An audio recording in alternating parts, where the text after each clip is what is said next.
Hey everyone, welcome to the Oasis podcast. I'm your host, Miss AJ. Thanks for tuning in. An oasis is something that provides refuge, relief, or pleasant contrast, and that is exactly what you can find tuning into the Oasis podcast. This will be a space where I and special guests will be cultivating intentional and honest conversations about life's journey. So what are you waiting for? Subscribe now. Also follow us on Instagram at the Oasis Podcast. That's THEOASIS Podcast. Welcome back, y'all, to the Oasis Podcast. Thank you for joining me again on another episode of Things I've Learned to Be True. In this episode, we're talking some more about my fertility journey, giving you all a fertility update, as well as talk about something that I tried called the Yoni steam. Yoni, whatever you guys want to call that, your cookie, your pocketbook. I want to just start out by saying, please forgive me ahead of time because my block be lit.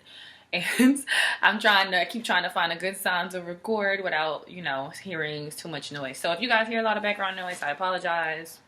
Bear with me. You know what I mean? It is what it is. And so today I want to give you all an update.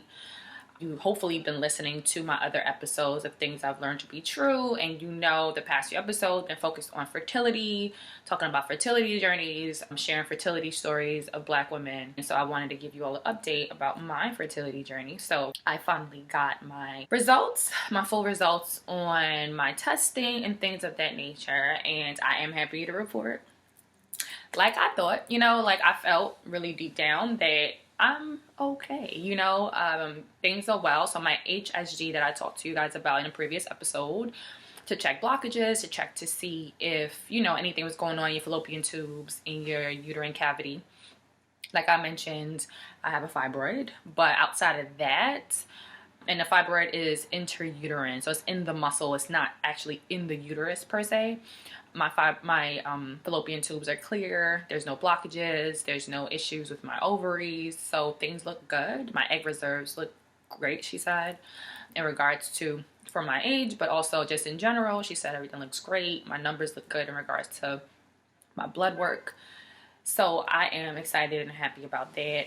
So that means God was saving us, sis. You understand? All those times, I guess, that things ain't happened when they could have happened. So I'm happy about that. So in regards to my fibroid, I know earlier I mentioned that it's like the size of a small tangerine. So I want y'all all to understand what I meant, right? So this is a small little tangerine. It's pretty tiny. These are really tiny ones that I got from Trader Joe's.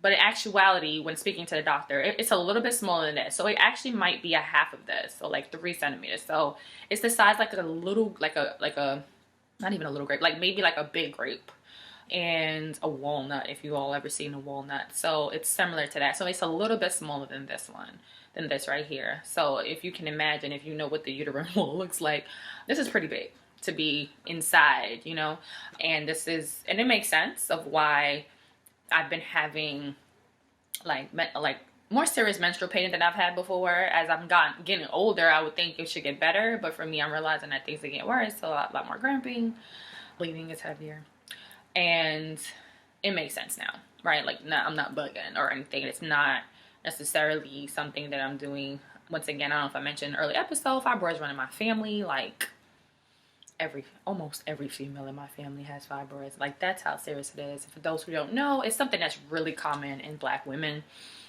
And so this is something that if you haven't really thought about or gotten checked out, you should probably do that. If you having heavy periods, if you're having a lot of pain during periods, more than likely it may have something to do with fibroids. So I would suggest, getting it checked out, getting an ultrasound done or a sonogram done, especially if you might have a family history. It's a good idea to do that. So I'm not unfamiliar with fibroids. I'm just surprised at the size of it, I guess you could say, because what is it, like maybe a year and a half, 2 years ago, I got a sonogram done again to check because I was having a lot of cramping and a lot of pain, and they found cysts on my ovaries, but That's pretty normal during your cycle. Cysts tend to leave and then come back depending on the hormone levels and where in your cycle you are. And I don't have the cyst anymore, so it was a normal cyst, like a normal cycle cyst. But the fibroid at that time was tiny. Like, they told me it was like pea size, if not even that big. So in my mind, I didn't even think that the pain and the bleeding I was having had to do with the fibroid. Because in my mind, I'm thinking, it's tiny, like, you know, like, what could it be? So at the time I was like, oh, it's probably the cyst. Like, I'm getting the cyst monthly and that's what's causing the pain and aches and stuff. But come to find out, okay, it's grown substantially. So, you know, that makes sense. So the next steps that the doctor told me about was, I also did some genetic testing and all that came back pretty normal, except for there's one abnormality, but it's like a slight abnormality that has to do with iron levels, which is no surprise. So I have like a slight defect with that in regards to my iron levels, and my normal tends to be low because of this genetic defect. So, which makes sense. Throughout my life, that's been a thing, and now I know for sure that that's a thing. And so being mindful of that, I guess I'm finding a partner about making sure that they don't have this mutation, because then, you know, our offspring can now have a more serious issue if that is the case. So I have to be a lot more mindful about that when choosing a partner. But outside of that, everything was great. Like, there's no issues, no problems whatsoever, and I'm grateful. So grateful. So the next steps right now is to find a partner. But before that, I ain't in a rush for that, but to figure out what I'm gonna do about this fibroid. And so she explained to me my options. I can just let it rock until I find a partner, and then, you know, once I do find a partner, I can then decide if I want to get the surgery done. But the healing for the surgery, she said, takes about a year. So that's important to me. Like, that timeline is significant to me because, you know, I'm up there. Not up there, but, you know, about to be in my mid-30s, and, you know, waiting for, quote unquote, to find this partner, and then finding a partner, and then, you know, there's a wait period before anything gets that intimate. And so, you know, that could take anywhere up to a year, right, to find that partner and to get into that space, a year plus rather, to get into that space.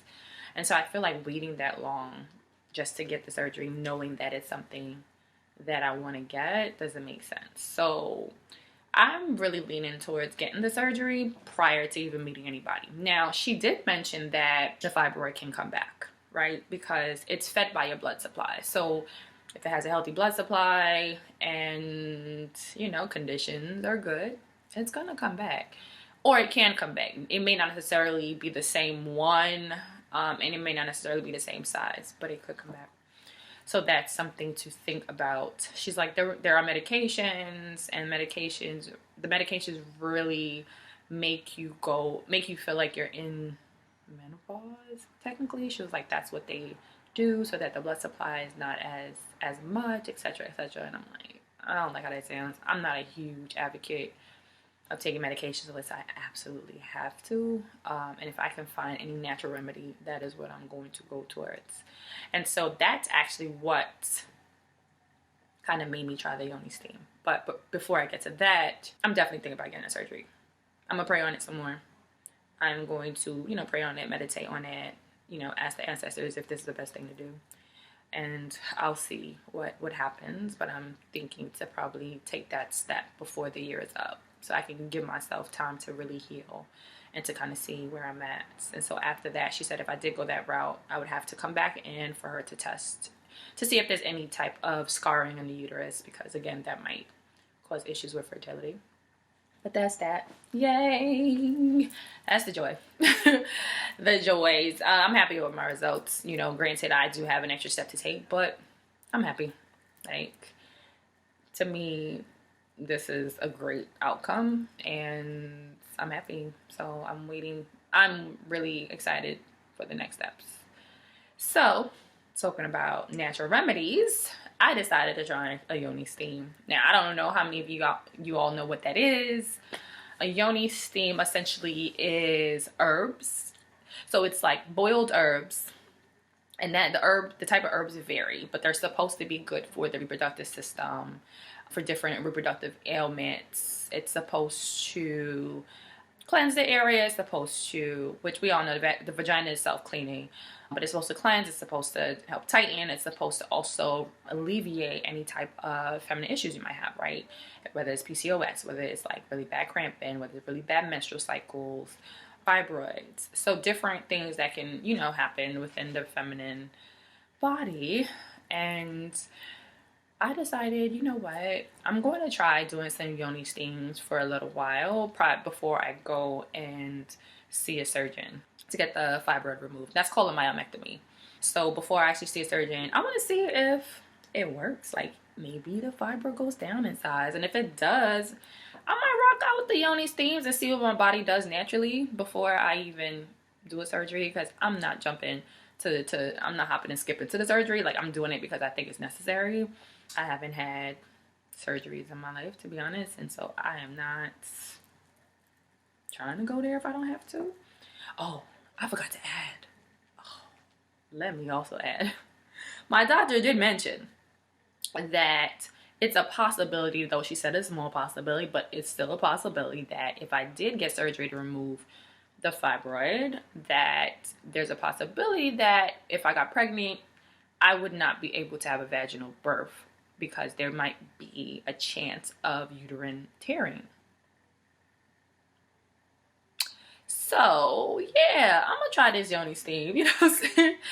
I'm gonna try whatever natural thing I can to help reduce the size of the fibroid, because I'm not jumping for that. Like she said that you would have to, not have to, there's a possibility it can happen, and more than likely you'll be encouraged to get a C-section because of the type of incision and when they're going in, but also they have to go through the uterus because of the uterine wall, because of the location of my fibroid.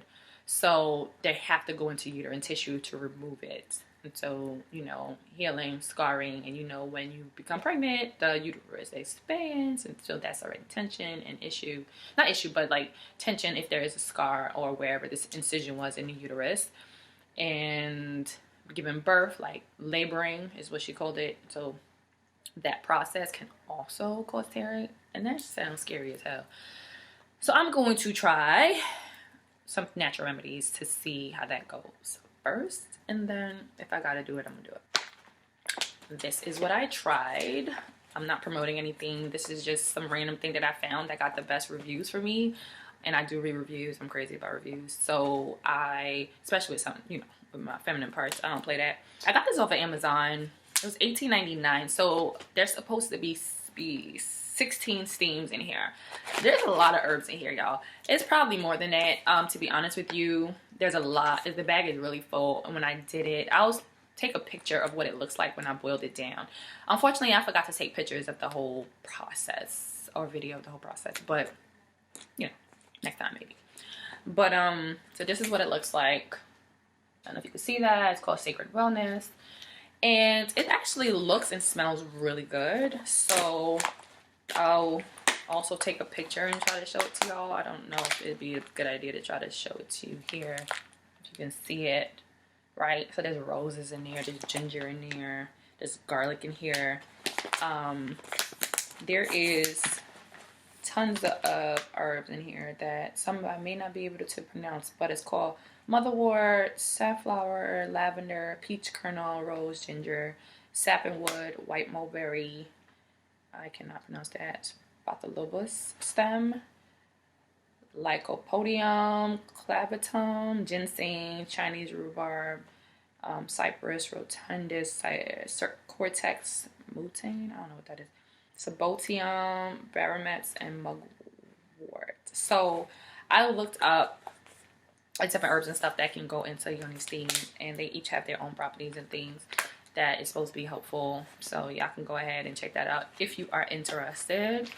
And so I did that. I had ordered, like, there's a Yoni bowl thing that you're supposed to use to sit on. It didn't come in time, so what I ended up using, it was a glass bowl. And so I did that. and you boil it just for a few minutes. Honestly, you boil it for a few minutes, you let it steep for 5. You have to let it cool down. So I'm like, listen, y'all, let it cool down because your itch will be burning, okay, if you don't let it cool down. So you let it cool down. The method, there's different methods that people use. Like, I didn't have the bowl, and there's different things like a seat and all that. I didn't have all that.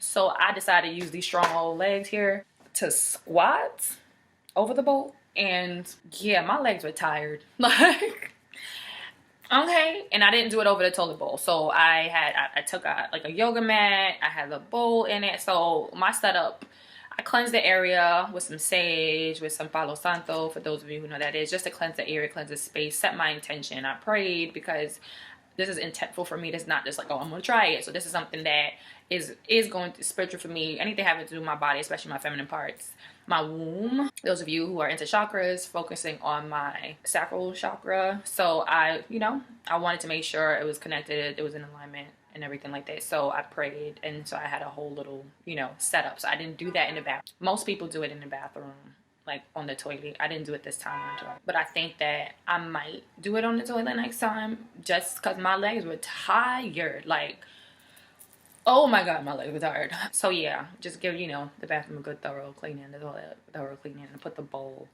in it. And I might do it like that next time and see how comfortable I feel with it. If not, I might actually buy a seat and use the seat. They have seats, actual seats you can use, and that might be more comfortable. But so you boil it, you let it cool down a little bit, not like till it's cool, but cool down, so it's like not burning hot. Pull it into the bowl, you squat over it. You have to wrap yourself up in the blanket. So you squat because it helps, open up your vaginal canal and the area so the steam can really get in there. When you wrap yourself with towel, blanket, whatever, so that you keep the steam in that area. So, it was hot. So I had to get up right away and let it cool down a little bit more because I didn't cool down enough. But outside of that, it felt okay. Like, it just felt like hot steam down there at first. There was nothing really phenomenal about it, I guess you can say. But I did, while I was doing it, did some prayers, did some focusing, being mindful, and really focusing on the area and making sure that I was sending my intentions out into the universe. And so I did that for 20 minutes. That's what was suggested on the bag, to do it for 20 minutes. So that's what I did. Was done, clean up, do all that other good stuff. And honestly, matter of fact, that's not true. So when I was done, right when I got up, which was really odd. So I went between two poses. So I went between the squatting, just regular squatting, to squatting, but being on your knees, because my legs would get tired or then my arms would get tired. So I went between the two. Prior to finishing, I was just regular squatting. I was fine. I was good. Honestly, I finished, and when I got up, I was super dizzy.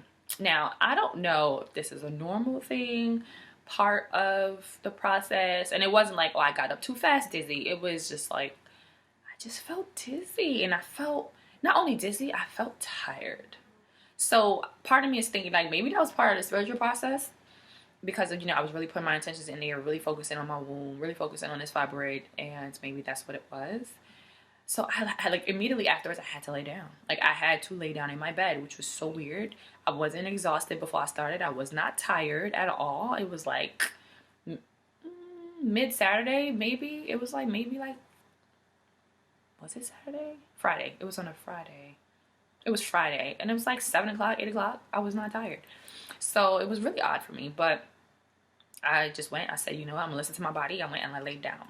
I'm telling you all this because I don't know if you might experience this. I don't know if anyone's done it and they experienced it, but I want to share my experience with you all. So I went and I laid down, and I was like that for, I want to say 20 minutes to half hour. I was just dizzy and I was tired. And I'm trying to remember physically how I felt, how my symptoms felt, if I had any at that time, because I did have some. So okay, so I have also been having some contact dermatitis. I use a different detergent, so y'all know how that goes. I have super sensitive skin, and so I've had to change my whole regime or whatever. What I did notice was that after the steam, literally when I was laying down, the areas of my thighs and buttocks that was really irritated by my detergent went away. it stopped bothering me. Then I was like, okay, maybe it had to do it because of the heat. You know what I'm saying? Maybe the pores are open. This is why you're feeling better. So I said, okay. I noticed that immediately, honestly. While I was dizzy, though, I was sitting there and I was thinking about some things or whatever, you know, taking that time. And honestly, after like the 20-30 minutes, all of a sudden I felt better. So I was just like, okay. You know, I get up and I, you know, put stuff away and I go about my regular day, my regular Friday. Now, I feel like I did notice that it felt a lot more moist down there, which, I mean, granted, it was steam down there, but by this point it should have dried up, and it did. But I felt like maybe some discharge, you know, not like a lot, but it was noticeable, like somewhere to a point I could feel it. So I said, okay. Outside of that, I felt good. I felt refreshed. It felt good. Like, it felt good. You know what I'm saying? Now, I was in the, like, at this point, I go to sleep now. It's hours into the night. I wake up with some cramps, y'all. And this is not in the point in my cycle where I should be feeling cramps. So I wake up and I feel like there's like a cramp that's like runs across my uterus. And I'm just like, oh my. You know, I'm like, whoa, what is that? And so for a few minutes, I started to feel cramping. But then it went away. So then I went back to sleep. Now it's Saturday now and I wake up.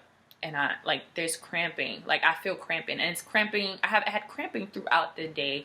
Not super terrible, but I felt it. Like, I felt it. And I felt the cramping for 2 days. So I felt it for Saturday. And I felt it Sunday. And eventually went away. But I looked it up. And that is a thing with Yoni steaming. That it's a possibility that you will feel cramping. And there's different reasons they say. It could be, you know, spiritually, you know, related, or it could just be that your body is like, you know, doing what it's supposed to do because of the herbs, right? Whatever ailment, whatever issue is like releasing that energy, just like letting it out. So I was just like, cool, you know. And I did notice you know, there was cramping, and then there was still more like, not, I don't have to say discharge, it just felt moist, like extra moist, like, you know what I'm saying?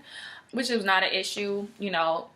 It was, honestly, it was a good experience. Altogether, it was a good experience, minus the cramping. The cramping was just like, whoa, what is that? But it could be because it's the first time. It could be for a number of reasons. So I also wanted to mention that I did it with the new moon. So I've also been paying attention to the moon cycles and kind of, you know, energy-wise and spiritually-wise, what those things mean. So I did it the last night of the new moon. And so if that, you know, anyone is interested in that, you know, you can look it up, but it has a lot to do with like rebirth, you know, restarting. And so I did that intentionally to like revamp, you know, rebirth my uterus and my yoni. So I did do that. And so also energetically, a lot happens around that time too. So maybe the cramping has something to do with that, you know, not sure, but I'm going to try it again. So you can do it, they said, twice a month. You definitely shouldn't do it on your cycle. You should do it, you know, of course, either before or after. So I'm going to try it again, maybe in a few weeks, and see how it feels, see if, like, the reaction is different, if I still feel dizzy or whatever the case is. But this has been a few days later, and by the time you guys hear this, it's probably going to be a few weeks later, honestly. But, yeah, my skin irritation never really fully came back. Like, it wasn't just because of the heat. The area soothes itself. Like, it's not fully like gone, but the area is like a lot more soothed. Like it just not as irritated anymore. So the herbs definitely did something to my skin. Like, it definitely did something, to be honest with you. Not, no bullshit. Like, it definitely did something. So I am happy about that, to be honest with you. Like, I eventually, of course, you know, I changed. And I purposely did it this particular day too, because I did laundry. I literally washed all my drawers and all that stuff, and like the dye-free, perfume-free detergent. This is probably TMI, but you know, it's important to know. Like, these are things we should talk about. Like, this shit happens. Contact dermatitis. We get rashes. We get irritation from a lot of stuff, especially if you have sensitive skin, especially if you're a woman. Dana is wildly sensitive. I know I am wildly sensitive. So I purposely did it this day because, one, I had to rewash all my drawers, right? I mean, of course, my regular clothes too, but especially like literally all my drawers in the detergent to make sure that whatever residue, whatever something was bothering me can be removed. I also ended up buying the honey pot. I don't know if you all ever heard of that, but it's, you know, owned by a black woman. It's a black Black-owned business, and she sells feminine products. So I bought some sanitary napkins from her and some feminine wash. And so, like, you know, this was all the process. I'm like, all right, I'm revamping everything that's going on down here on purpose. So I started using that, and so I'm gonna use it for a little bit longer and see kind of how my body kind of reacts to it. But so far, so good. And so I'm hoping that, you know, with this rebirth from the Yoni steam can definitely help with my fibroid, and I will keep y'all updated about what happens next. Thank you for joining me. Thank you for tuning into this week's episode of the Oasis podcast. I hope you were able to find something that resonated with you on your journey. Don't forget to subscribe, share this episode, and like us on Instagram at the Oasis podcast. If you have any questions or comments, direct message us on Instagram or email us at ajaysoasis@gmail.com. Again, that's AAYJAYSOASIS@gmail.com.